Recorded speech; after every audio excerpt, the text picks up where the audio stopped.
So let's just say a customer who bought a car from you, for some reason has a problem with the car, and maybe it brings it to you and says, can you fix the car? And you agree to do it. And you agree to add the cost of fixing it onto the loan, or at least some part of that. So one way to do that is simply to add that cost onto the principal, but that kind of looks like a penalty, and there's some other things that get kind of messed up if you do that. So today we're going to show you how to go about doing that. So let's take a look at the loan that we have been working with all this time, stock number 2700. And this guy didn't make a payment in November. And the reason was, let's say, is that he had a serious mechanical problem with the car. He brought it to you. You said you would get it fixed, and you would add $1,000 onto the cost of the loan. So let's see how that's done. It's not done in this screen. So I'm going to close the screen, and I'm going to go to the Create New Loan screen. Now, as you know, you can create a new loan here, but what you may not know is you can fiddle with a new loan. So by putting in a stock number of an existing loan, you'll get all the characteristics of that loan. And most of these fields are dynamic. You can change them. But what we're going to do is we're going to click this Change button down here. So if I click the Change button, this thing pops up, and it gives you a number of things that you can change. We're going to keep the monthly payment the same. We're going to add $1,000 to the principal. And just to make the loan numbers work out, we're going to add a couple months to the loan. And this is going to be done on 11/5/2024. So when we are done with that, we click the Add button. When you do that, I'm actually going to print a piece of paper so you can legally document that you're doing this. So I'm going to write, in this case, to the PDF, and I'm going to call it XX. Here's what that paper looks like. It simply says we're changing the loan for Dennis DiMattia. We're adding to the principal $1,000, new 14 months, new percentage the same.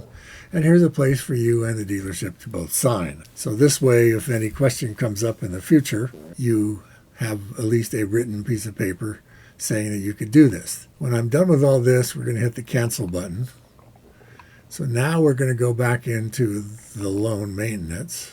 And you can see here, both here and here, that there's been a change.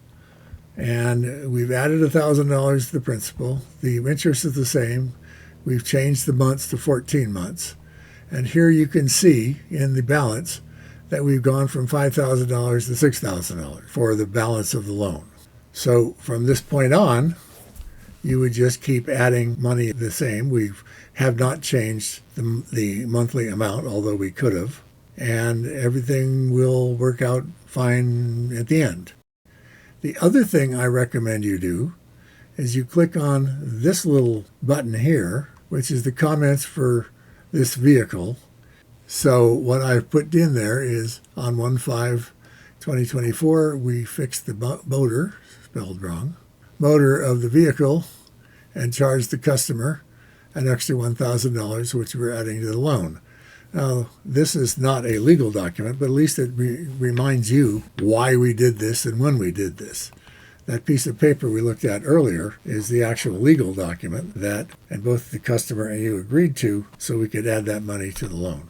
You'll note that the scheduled payments also increases when we do this, so that when you get down to the end of the loan, it's not going to work out exactly right. If they paid the full amount, it would be $116 more than they need to, but you can work that out when it gets to the end of the loan. But both the scheduled list of payments and the actual list of payments see that a change was made. I need to talk a little more about the change form that pops up. There are several buttons on the form that we didn't discuss before. The one on the left, I think, means how many different changes are there in the system. You can have more than one change, and it's unlikely that you would, but that display tells you how many there are there. The update button says that the changes you've made will update the most previous change rather than create a brand new one. The add one creates a brand new one. If you say delete all, that's exactly what's going to happen. You're going to delete every single one of the changes that may be in the system. If there's only one, that's the one you'll delete. If you want to delete a specific change, you can do that on the maintenance screen. And that concludes our discussion of the change function. A rather small discussion, but it takes a lot of time to explain it. The next video will be on the reports that are available inside this program.